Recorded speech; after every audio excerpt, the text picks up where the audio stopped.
Greetings, fellow humans, and welcome to Sam and Max Hit the Books. I'm Max. I'm Sam. And we're here today to review the comics that came out on the 30th of October in 2019. Happy Halloween, everybody. We are going to start off this week talking about the this week's new number one in the Grand X-Men relaunch. Yep. This was Excalibur by Teenie Howard and Marcus Toe. One of two Teenie Howard books that we got this week. That's true. And, you know, I think at the end of the day, I'm just not an Excalibur guy. Like, all this stuff with Captain Britain and Psylocke and, Rachel Summers is probably going to be a thing. And yeah, I know where you're coming from. I've never read an Excalibur comic before. Like, this whole magic Morgan Le Fay and Otherworld stuff. It's all very, assuming that you know what all this stuff is. Oh, yeah. Which is definitely my fault, not necessarily the comic's fault.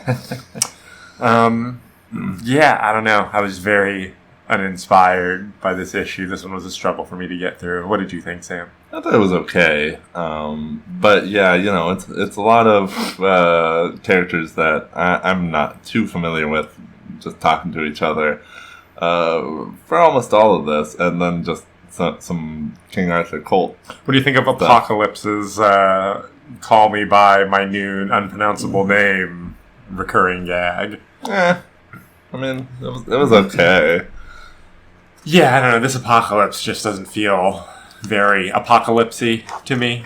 Oh no, he's been clipped. Yeah, he's very neutered. It's strange. And it all just seems like a lot of work in order to make it so that Psylocke can be Captain Britain now. Right, and not be called Psylocke. Right. And I only know of the character from that old video game where you could play as Psylocke. I think it was on the Sega Genesis and Super Nintendo. So calling her by her given name, which I can't even remember at the moment. It's Betsy Braddock. Right, Betsy. I'd rather call her Psylocke. Now, the Psylocke that you recall, that you may have seen pop up in other comics sometimes, and as she looked in the video game, was a person of Asian descent. And was... right, but didn't they say something about her getting a new body? I was going to say, basically, Psylocke for her entire time of being a popular character, last, I don't know, 30 years maybe, has been body switched with the ninja Quanon, who she mentioned is on Krakoa. We don't see her. I'm sure she's going to pop up at some point in this. But, Psylocke is only very recently Betsy Braddock back in her original British body. Weird. It's a very weird character. Very, very strange. But yeah, she's Captain Britain now, so I guess she's the guardian of Otherworld. Right. I didn't know about Otherworld or Captain Britain prior to reading this. Right. Otherworld is it's just King Arthur universe. Right. But it's somewhere else. But it's another reality. Yeah. That's interesting. Is there something about Merlin getting the Infinity Stones, or was that something else That does not ring a bell, but sounds pretty cool.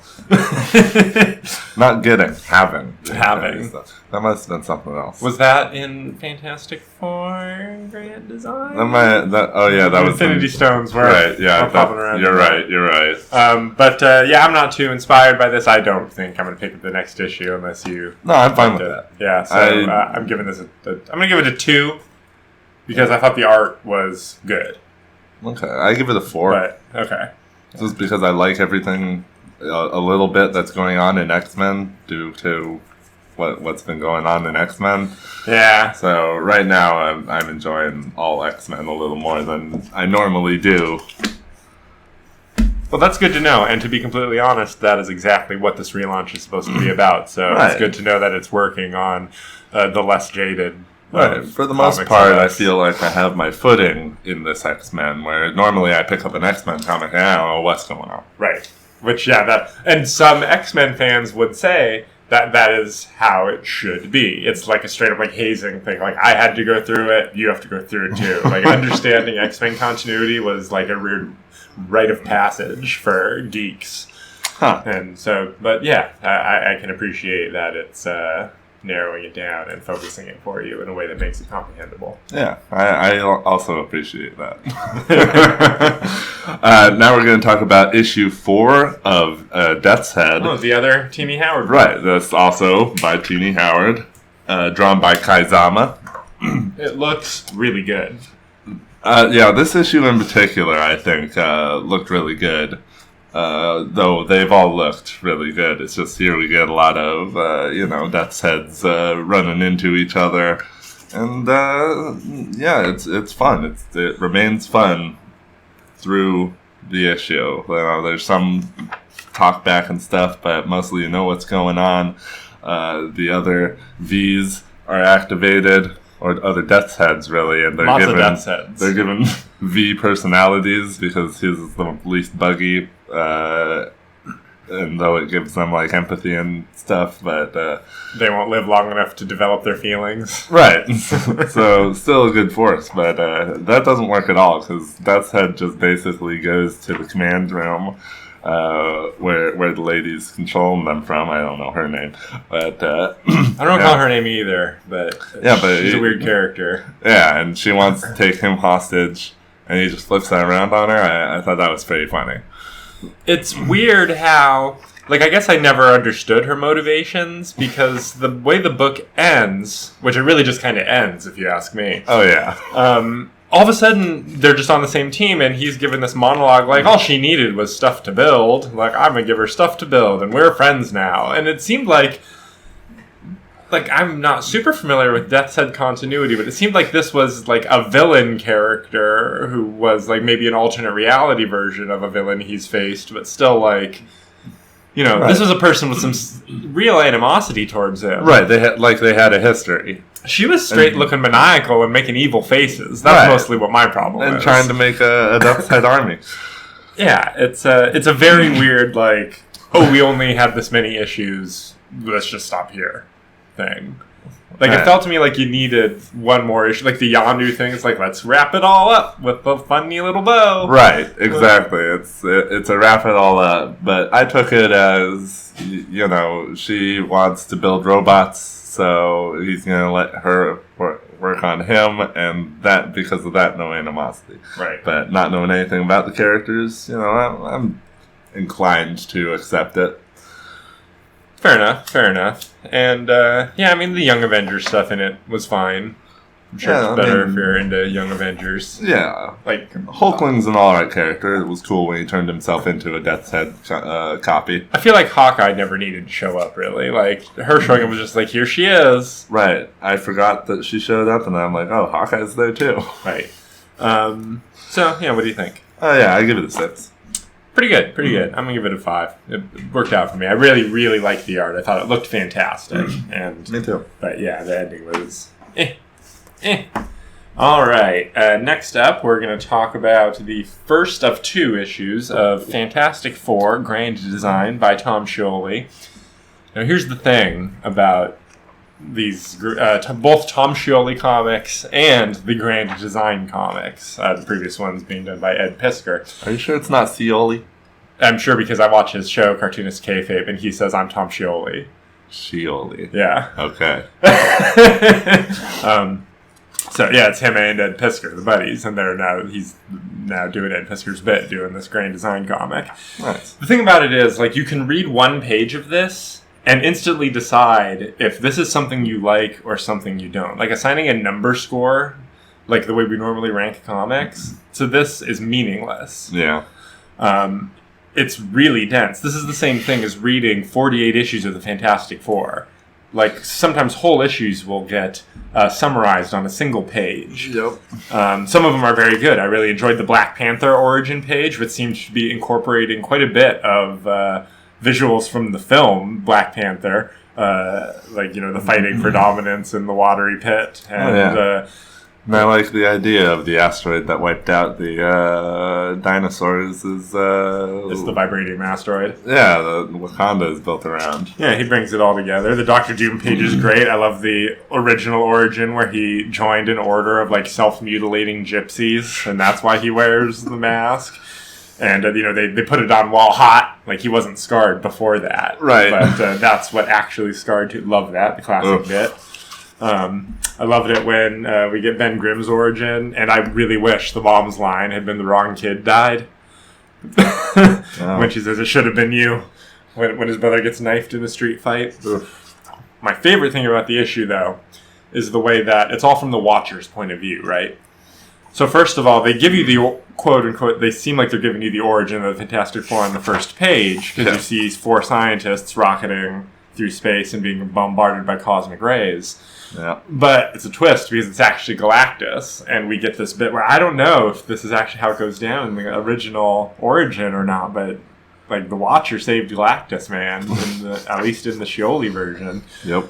But I love how, because we're getting it from the Watcher's point of view, and he's viewing it chronologically, the Fantastic Four show up in the story during their various, time-traveling adventures. They're in prehistoric times. Right. First. And, so their actual origins come later in the story once the Watcher gets there. Yeah. And that is the best thing, and what kept me going through most of this. I was really shocked throughout most of this how much Sue really didn't want to be with Reed and how much she really wanted to be with Namor. Yeah, that surprised me as well. It was really overblown in this quite a bit, and I found it a little bit shocking. It really was. And the way that they're so poor, and they keep having to pull schemes in order to try to get away with things, which... I'm sure that's how it was, because that's what Marvel Comics were back in the day. It was always the down-on-your-luck heroes. Right. They got powers and used them for bad before they used them for good. Right.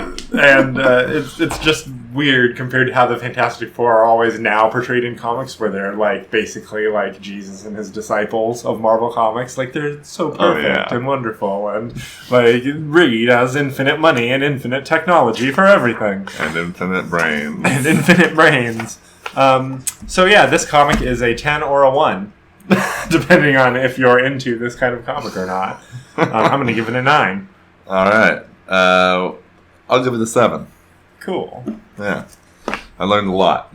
I can tell you that. It's dense, man. It's a lot faster than reading the essentials. Yeah. So now we're going to be talking about the Absolute Carnage tie-in of the week, Venom number 19 by Donny Cates, Ivan Coelho.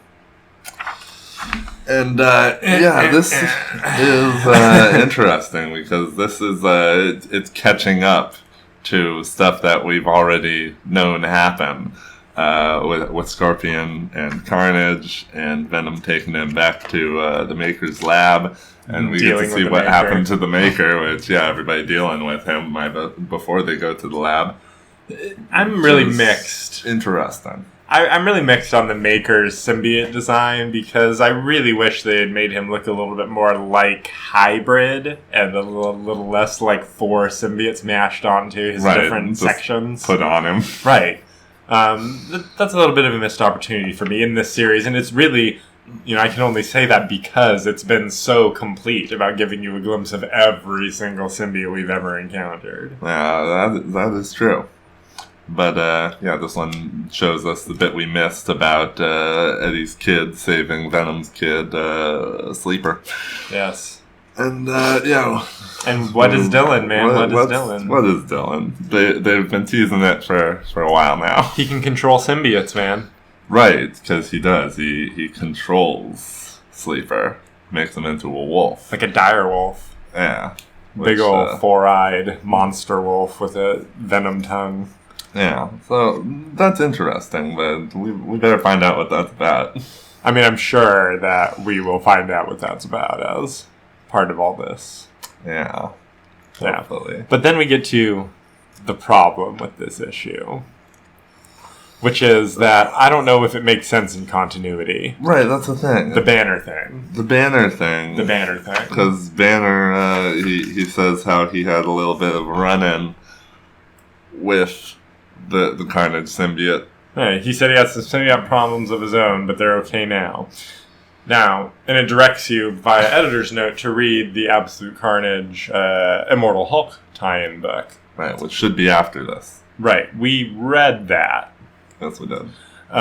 In that, Hulk doesn't encounter any symbiotes until Venom gets on him. I mean, he's basically investigating a thing that he thinks is related to him, like the mass graves being dug up. And I feel like he investigates that, but he doesn't run into a symbiote, right? No, not at all. So yeah, I feel like this is a somewhat misleading sentence that he didn't need to say, and just axing that would have added clarity. Right, exactly. It wouldn't make it seem like it was out of time. But Sleeper's a cute little kitty now. A little back. Yeah, he likes being a cute little kitty, which is cool. And Eddie and Dylan are back together for a moment, which is nice. So this issue, it was okay. But other things have already moved past it. Yeah, it needs to catch up. Yeah, this. I don't know how they could have done it, but they really needed to push this up in the schedule somehow, right? Yeah, exactly. It should have come out 2 weeks ago. Yeah. What do you think? I'd still give it a 6. I'm also giving it a 6. That is the right score for this issue. Yeah, because it's still entertaining. Still pretty good. So, we got the 5th issue, final issue, Silver Surfer Black by Donny Cates and Tradd Moore, colored by Dave Stewart. So, yeah, this book, that first page, the total abstract, multiple art styles, surfer experiencing infinite everything, right? Having weird visions as he's fighting the King of All Darkness, Null. He seems to be coming apart at the seams and being taken over by the Black. He's being taken over by the Black as his cosmic power is being drained from his body, ebbing out into space. Yeah. But how about when he turns his board into a huge sword? This ended up crossing Silver Surfer with Dark Souls in a way that I really enjoyed. And the way that Tradd Moore illustrated that the swords were clanging so hard that the Surfer's straight blade basically looked like a crazy razor saw from how much that it was vibrating from the sheer force of their combat is nobody else can pull that off. Right, and Null using All Black against him. The Silver Surfer's board versus All Black, the Necro sword. It's it doesn't get bigger than that. The 2-page spread of their giant faces facing off, which to me was maybe a reference to. Do you remember that old Silver Surfer big graphic novel we had where it was Silver Surfer versus Mephisto? And then near the end, Galactus and Mephisto fight each other in hell. Oh, yeah, I remember that one. And then there's a big 2-page spread where it's just their 2 heads on the side, screaming at each other across the cosmic void. Right. And I wonder if that was a direct reference to that. Just like we get the direct reference that they actually show us at the end of the book, where Silver Surfer remembers some words he spoke on a day long ago during the Stan Lee and Mobius graphic novel Silver Surfer Parable. And that's when he lets loose his spirit bomb. Right. Boom. That's the most DBZ stance that anybody could have, man. It's true. He gets him, man. He gets him with the energy. Gets him with the energy, but after that, the cosmos is the young cosmos is void of life. Right. He's absorbed everything from everywhere with Ego's help in order to create his spirit bomb, and now with the last ebbings of the energy, he goes down and becomes god of the entire Marvel universe. Right. He basically seeds himself into all of life. He starts with Zen-La. Starting, with his home. He atones for his great misdeed and creates his own world. And then he explodes into cosmic dust. Yeah, he basically restarts the universe. Well, not even restarts. You're right, resets. Yeah. And creates the universe as we know it. And we get these pages describing the various different planets that are, springing up from his cosmic dust. And making him the progenitor. Making him the creator god of all the worlds. And it takes him right up until the moment that Beta Ray Bill is pulling everybody out of the black hole to reform himself from the cosmic dust. And now, though, he is the Black Surfer. He's the Black Surfer. And I love, excuse me, I just love the way that he is drawn. When he's white and when he's black, it's like he's so full of all these colors. But then really reflective. Just the white and the black, the highlights are the only thing that's swapped, and I think that's really cool. It's a great look. It is a good look. I do, I hate change, so I would like to see him be silver again. Well, someday, yes. But, this is kind of the origin of the black look that in the Johnny Cates Thanos books that take place long, many millennia after the events of the main Marvel Universe. Silver Surfer shows up, and he's wielding Mjolnir, and he's also all black by then, and it's been left unexplained until now how that might have happened. Oh, interesting. But, according to the Johnny Cates verse, it's permanent. Nothing's permanent. It was beautiful. It was well done. It was excellently written, wonderfully drawn, superbly colored. It's a 9. I also give it a 9. It was fantastic. Everything you want in comics. Indeed. Now we're going to be talking about a new issue 1 of the Savage Avengers. Oh, I'm sorry. Annual. Savage Avengers Annual. Doug Dugan. Nope. Jerry Duggan. Jerry Duggan. And Ron Garney. Really good Ron Garney art. I really like his stuff. He's good for Conan.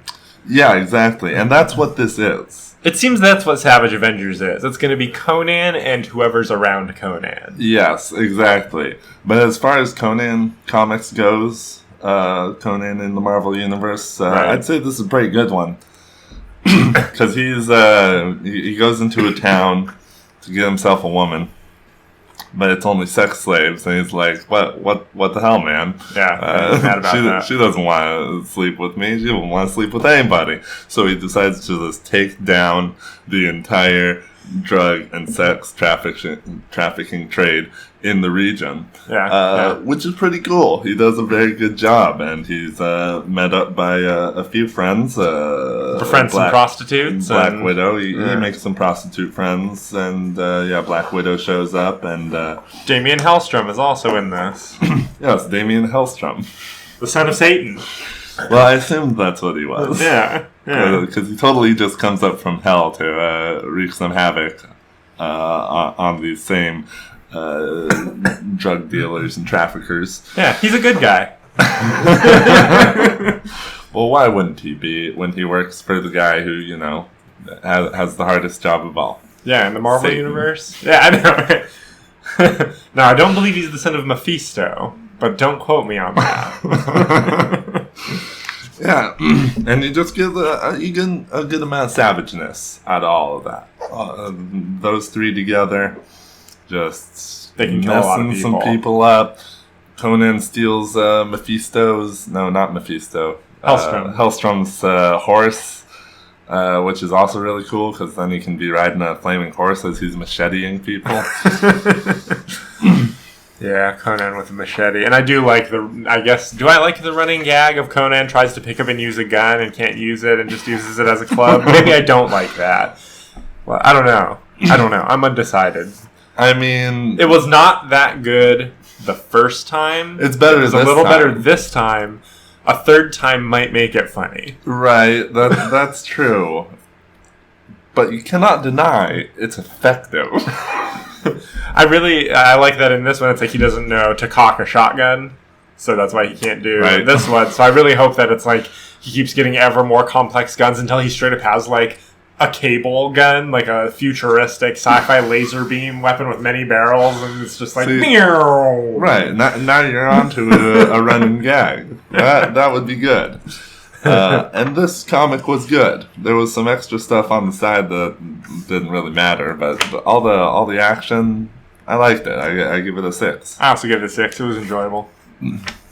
All right, we're gonna finish up the week with the new Tales from the Dark Multiverse one-shot, The Death of Superman by Jeff Loveness and drawn by Brad Walker, who we remember from that detective run. We know how he draws Batman. We like it. Oh yeah, with the shading on the eyes. Right, the reflective lens eyes. Oh yeah, good stuff.